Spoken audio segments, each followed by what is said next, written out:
So once you wrote, filmed, and edited a film, you need to convince an audience to see it. These days, that's more important than ever, with hundreds of films, TV series, video games, and online video platforms competing for our attention. Production companies and distribution companies need to find creative ways of making their product stand out. In the earliest days of film, movies were the marketing. Since it was something completely new, people bought tickets simply to see moving pictures.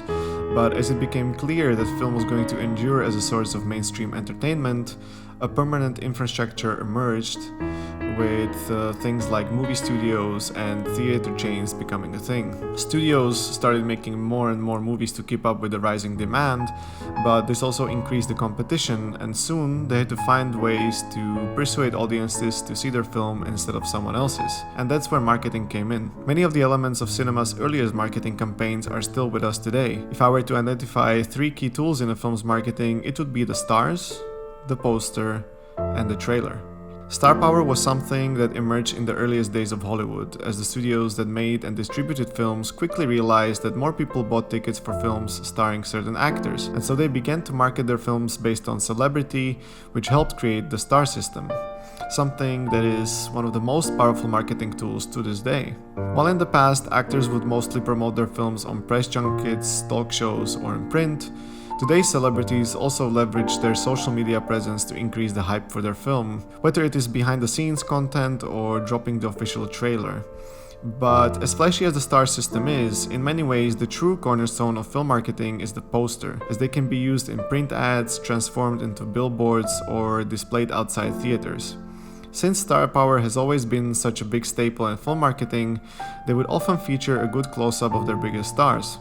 But this was not always the norm. Some of the greatest movie posters didn't have anything to do with star power, and instead focused on capturing the essence of the film with one image.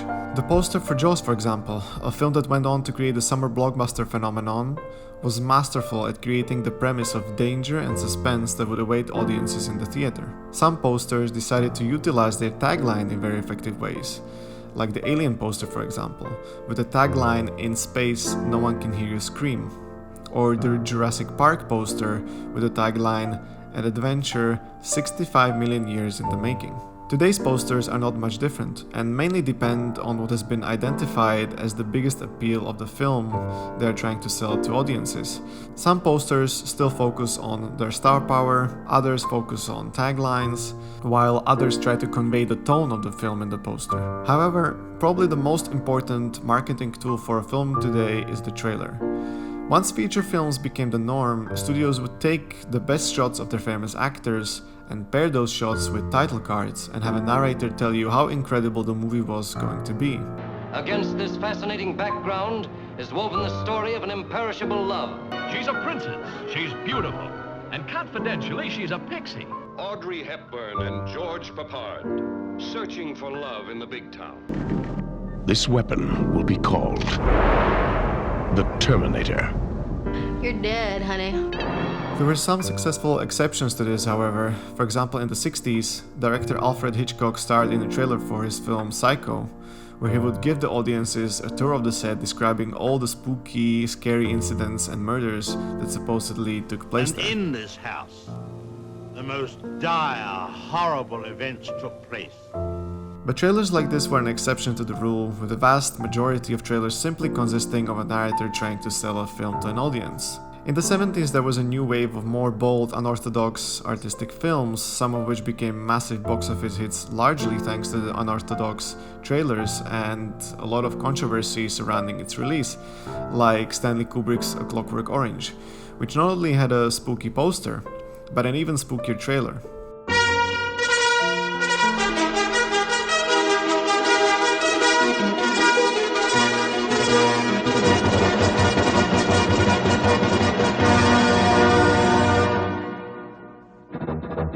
And on top of all things, also tons of headlines about violent incidents being inspired by the controversial film. This resulted in the film with a budget of 1.3 million, grossing over 114 million, becoming one of the most successful films of all time in terms of return on investment. Today, the trailer is more important than ever, with platforms like YouTube, Instagram, and TikTok being at the center of a film's marketing strategy, as it is much cheaper than using advertising space on TV and can also be better targeted at the audience they want to reach. The release of a major studio film's trailer is a major event these days, racking up millions of views and thousands of reaction videos within hours. Because of this, there are often multiple trailers released during a film's marketing cycle. We even have trailers for trailer these days. But today, it's no longer the studios or directors making the trailers. Instead, external firms that specialize in trailer production are hired, and each one is carefully constructed, heavily focused on winning over the target audience. They are also sometimes supplemented by a viral campaign of some sorts.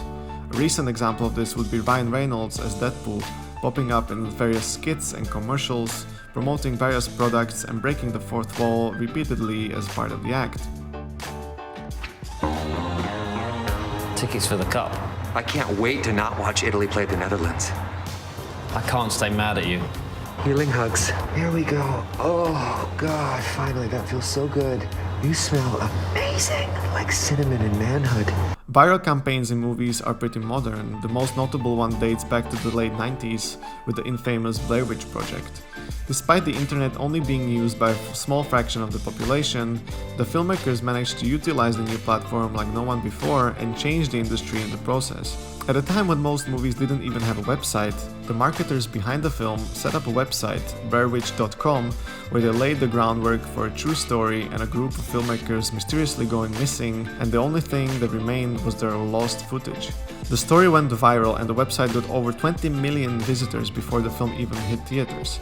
This enabled the film with a $300,000 budget to gross around $250 million, thus making it the most successful viral campaign for a movie ever made. Another modern component of marketing in the film industry is product placement. An early example of a successful product placement was Hershey's in Steven Spielberg's E.T. Hershey's agreed to spend $1 million marketing the film in exchange for prominent use of their candy in the film. As a result, sales of the candy jumped up by 65% in just 2 weeks since the film's release. Today, a great example of a successful product placement would be Audi in the MCU. First introduced in the 2008's Iron Man, it is one of the longest-running relationships in film. According to Lauren Angelo, the head of Audi marketing in the US, Audi placement in Marvel films has likely been a part of the 30% increase in brand awareness since 2008. It could also be considered a contributing factor to their growing sales since 2009.